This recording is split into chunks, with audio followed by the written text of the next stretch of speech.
자, 우리가 배워야 할 또 다른 영어의 기본 사항을 한번 정리해 볼게요. 우리가 지난 시간에 문장의 기본을 구성하고 있는 품사와 문장 성분의 기본적인 용어 정리를 해봤고, 그 다음에 문장이 총 10가지의 기본형으로 나뉜다라고 해서 그거를 이제 외우는 연습을 했단 말이에요. 그럼 대체 이 10가지가 어떻게 생기는지도 좀 궁금하겠지. 그래서 이 궁금한 사항들을 오늘 한번 같이 공부하면서 왜 영어 문장이 이렇게 생겼는가 이거에 대한 얘기를 한번 해보도록 하겠습니다. 자, 우선 선생님이 요거를 이렇게 일반 종이를 펼쳐놓고서 설명을 하는 게 조금 더 좋을 것 같아요. 자, 먼저 우리는 동사라는 녀석에 대해서 한번 다시 생각을 해볼게요. 우리가 어제 동사라는 걸 배웠는데 이 동사라는 거에 대해서 선생님이 뭐라고 얘기를 썼냐면요. 동사는 그 성질에 의해서 반드시 주어를 가져야 한다.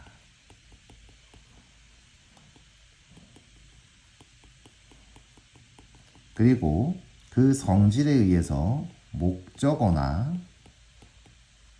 보어를 갖는다. 이렇게 했어요.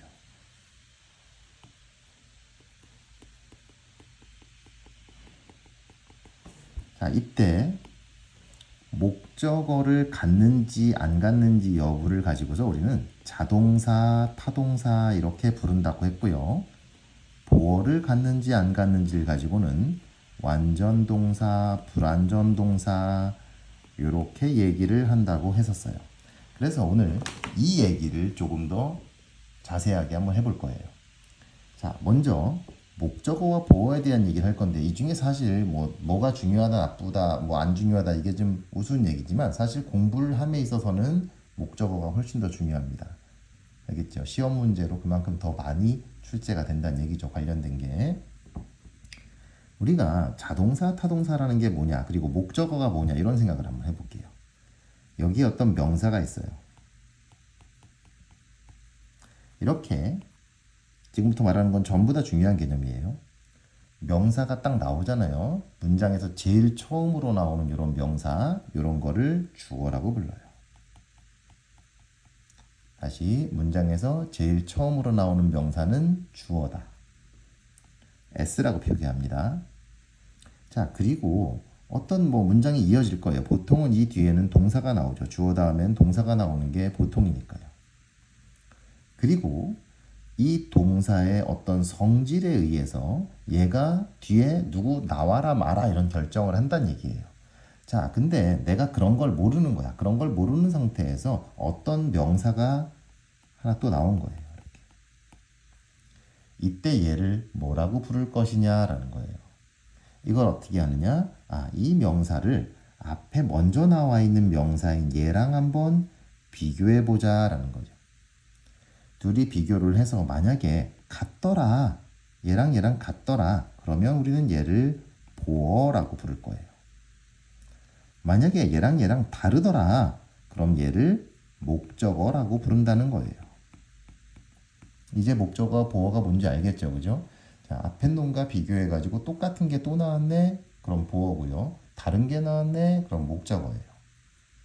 이해됐죠? 여기까지. 자, 이거는 기본 중 기본입니다. 알겠죠? 자, 그러면 이 목적어와 보어가 나오는 게 학자들이 연구를 해보니까 어떻게 나오느냐? 마구잡이로 나오는 게 아니고 앞에 있는 동사가 이미 어느 정도 힌트를 주더라. 뭐가 나올지를. 이걸 알게 된 거예요. 그래서 우리는 이거를 분류를 해본 거죠. 어떻게 했느냐? 어떤 동사는 뒤에 보어가 안 나와도 된다라고 힌트를 주더라. 자, 이렇게 보어가 안 나와도 되는 애들을 완전 동사라고 부르기로 한 거예요. 어떤 동사는 보어가 반드시 나와야만 하더라. 얘를 불완전 동사라고 부르기로 한 거예요. 어떤 애는 목적어가 없어도 되더라. 이런 애들을 자동사라고 부르기로 한 거고, 목적어가 반드시 있어야 하더라. 걔네들을 타동사라고 부르기로 한 거예요. 자, 정리합시다. 보어가 없으면 완전 동사. 보어가 있으면 불완전 동사, 목적어가 없으면 자동사, 목적어가 있으면 타동사. 그런데 선생님이 입버릇처럼 하는 얘기가 있죠. 공부란 순방향으로 배우고 역방향으로 적용시킨다. 이게 무슨 소리야? 우리가 요렇게 배웠지? 그러면 요렇게도 생각해야 된다는 거예요. 자, 무슨 소리? 아하, 완전 동사가 나왔네? 그러면 보어가 없겠네. 불완전 동사가 나왔네? 보어가 있겠네. 자동사가 나왔네? 목적어가 없겠네. 타동사가 나왔네? 목적어가 있겠네. 이렇게도 생각할 수가 있다는 거예요. 이해됐죠? 그래서 앞과 뒤로 둘 다 생각할 수 있어야 됩니다. 그래서 우리가 이거를 조금 더 효율적으로 공부하기 위해서 얘네들을 한번 표로 정리해 보도록 할 거예요. 자, 이걸 표로 정리하게 되면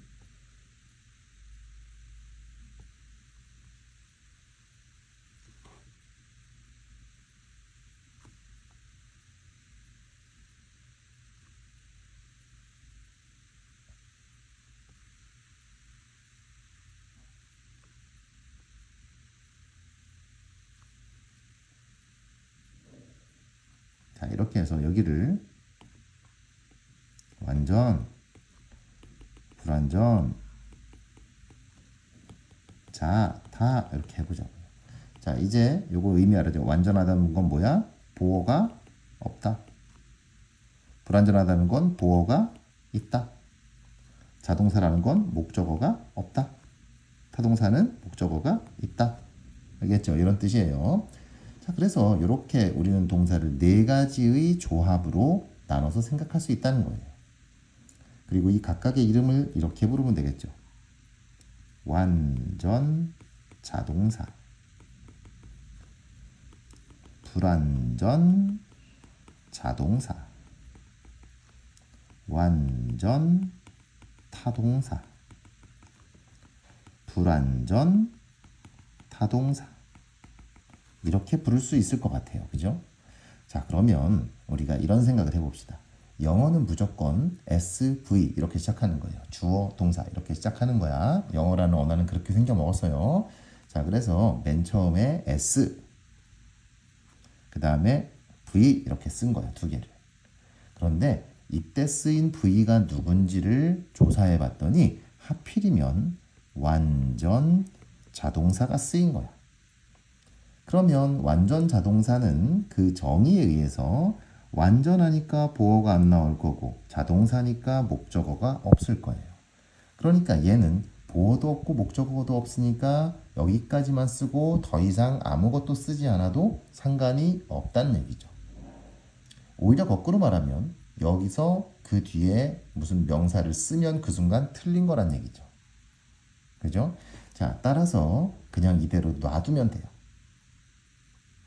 자, 그 다음 이번에는 SV를 말했는데 하필이면 이번엔 불완전 자동사를 썼다는 걸 알게 된 거예요. 불완전 자동사를 썼으니까 불완전하니까 보어가 있어야 되겠죠. 자동사니까 목적어는 없어도 되겠네요. 자, 그럼 보어가 있어야 된다고 했으니까 뒤에다가 보어를 한 마리 붙여줘야 되겠네요. 그죠? 자, 이 보어에 대해서 생각해 볼까요? 보어는 우리가 어제 배웠죠. 보어는 어떤 거였어요? 보어는 명사 혹은 형용사 중에 하나를 쓰면 되는 거였고 얘는 어떤 거? 앞에 있는 S, 앞에 있는 명사는 S니까요. S하고 같은 게 들어가면 되는 거예요. 자, 세 번째. SV를 썼는데 하필이면 이 자리에 들어간 게 완전 타동사인 거예요. 자, 그러면 완전 타동사는 완전하니까 보어는 필요 없어요. 그런데 타동사니까 목적어는 필요하겠네. 따라서 뒤에 목적어를 하나 써줘야 되는 거죠. 그죠? 자, 이때 이 목적어의 성격은 우리가 역시 이것도 어제 배웠죠. 목적어라는 놈은 어떤 거였어요? 반드시 명사여야만 했고 앞에 있는 S랑은 다른 거여야 했죠. 그죠? S랑은 다른 거였어요. 얘는 S랑 같은 게 들어가야 돼요. 아이고, C랍니다. 얘는 S랑 같은 게 들어가야 되는 거고. 그죠? 자, 그 다음 또 한 번 SV를 했는데 이번에는 한 가지를 더 공부해야 돼요. 여기는 이 완전 타동사 있죠? 이 완전 타동사 안에는 수여동사라고 하는 모임이 따로 하나 있어요. 이 수여동사라는 부분집합은 목적어를 가질 텐데 완전 타동사니까 당연히 목적어를 갖겠죠. 그런데 이 목적어를 한 번에 2개씩 갖습니다. 따라서 목적어가 2개 나올 거예요. 2개. 우리가 편의상 얘들을 헷갈릴까봐 앞에 거를 IO, 뒤에 걸 DO라고 부릅니다. 그냥 OO라고 써도 사실 상관은 없어요. 자, 이렇게 될 거예요. 그러면 얘네들은 어떤 성질을 가지느냐? 앞에 있는 IO는 IO보다 앞에 있는 명사가 S잖아요. 그러니까 얘는 S랑 달라야 돼요. 뒤에 있는 DO는 얘보다 앞에 있는 명사가 IO잖아요. 그래서 얘는 IO랑 달라야 된다는 특징을 가지게 되는 거예요. 당연히 목적어니까 둘 다 명사만 가능합니다. 다른 거 안 돼요. 자, 이때 쓰인 동사를 뭐라고 한다고? 수여동사. 수여동사는 준다는 뜻이에요. 상장을 수여합니다. 그러잖아, 그치? 준다는 뜻이에요. 자, 마지막. SV를 했는데 마지막에 쓰인 이 동사가 바로 불완전 타동사인 거예요. 불완전 타동사는 불완전하니까 보어가 있어야 하고요. 타동사니까 목적어도 있어야 돼요. 즉 목적어와 보어가 둘 다 나온다는 얘기지. 자, 그럼 누가 먼저 나오냐? 목적어가 먼저 나와요. 누가 먼저 나온다고? 목적어가 먼저 나와요. 이거 까먹는 애들 생각보다 많아요. 목적어가 먼저 나와요. 자, 목적어가 먼저 나올 거고 그 뒤에 보어가 나올 거예요. 자, 그러면 이 목적어라는 놈은 앞에 있는 S하고 달라야 된다 그랬지? 그런데 보어는 어때? 보어는 바로 앞에 있는 거랑 같다 그랬죠? 바로 앞에 있는 게 누구예요? O잖아, O. 그래서 얘는 O랑은 같아야 돼요. 그리고 자, 앞에 있는 목적어는 무조건 명사만 가능하지만 얘는 명사도 되고 형용사도 되겠죠. 보어니까, 그치? 자, 그래서 얘를 그냥 C라고 써도 되지만 우리가 이항하는 거면 얘는 O랑 같은 애니까 얘는 S랑 어디 갔어? 잠깐만. 얘는 S랑 같은 애였잖아. 우리가 앞에서 배운 건 그치? 얘랑 구별하기 위해서 OC라고 표기를 해주는 거예요. O랑 같으니까 OC. 그러니까 어떤 문법책은 여기도 이렇게 SC라고 쓰는 경우도 있어요. S랑 똑같다고. 그래서 이거를 우리는 뭐라고 한다? 문장의 오형식이라고 하는 거예요. 차례로 1형식, 2형식, 3형식, 4형식, 5형식. 즉 영어는 이게 끝이에요. 이 5가지 형식을 벗어날 수 있는 영어는 없습니다. 결국 이 5가지 형식을 모르면 영어를 끝까지 모르게 된다는 거예요. 그래서 여러분들은 이 5가지 형식이 어떻게 형성되는지를 알고 그 상태에서 얘네들이 어떻게 해석되는지를 정말 달달달 외워야 돼요. 알겠죠? 그걸 외운 상태에서 문장을 보게 되면 이게 이렇게 쉬운 거였나 싶을 거야. 아마 깜짝 놀랄 거예요. 알았죠? 자, 따라서 우리가 얘네들의 해석을 여러분들 교재에서 나와 있는 것처럼 SV는 S, 주어는 은는이 가랬잖아. 그치? 그러니까 S는 동사는 뭐뭐 하다, 행동을 나타내는 말. 그치? V 한다.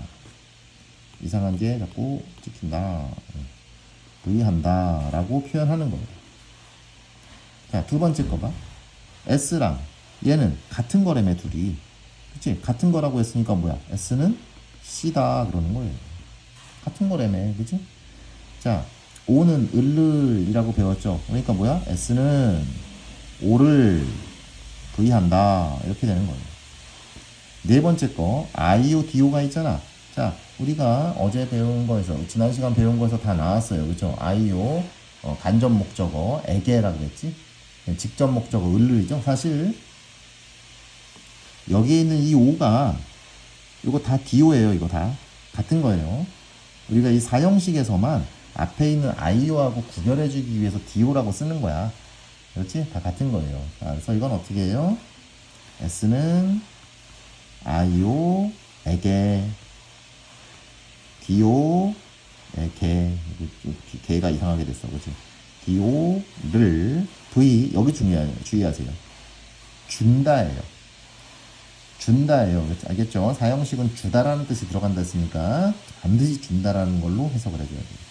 그 다음 이제 오형식인데, 오형식은 근본적인 뜻은 뭐겠어요? 근본적인 뜻은 S는 O랑 OC가 쌤쌤이도록 V한다예요.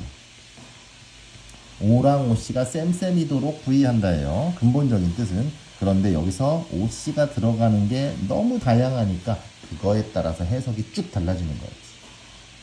그지? 그래서 그걸 총 6가지로 펼쳐서 외운 거였죠.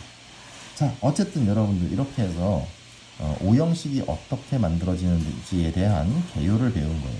그래서 여러분들 이거는 100번, 200번을 다시 봐도 지나치지 않아요. 반드시 여러분들 머릿속에 집어넣도록 했으면 좋겠습니다. 오늘은 여기까지예요.